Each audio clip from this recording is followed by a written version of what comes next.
Today we will learn how to use the alert functionality of the BotPenguin.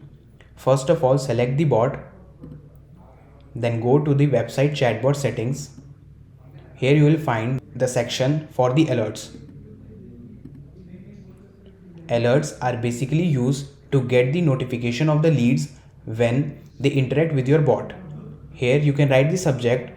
This subject will be the subject of your email that you get whenever a lead gets interacted with the bot. Here you can add the email address on which you want to get the notifications. I have already added.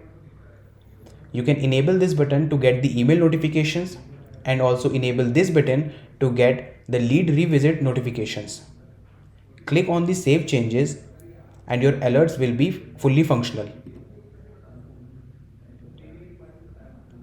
Here you have got the pop-up for save successfully.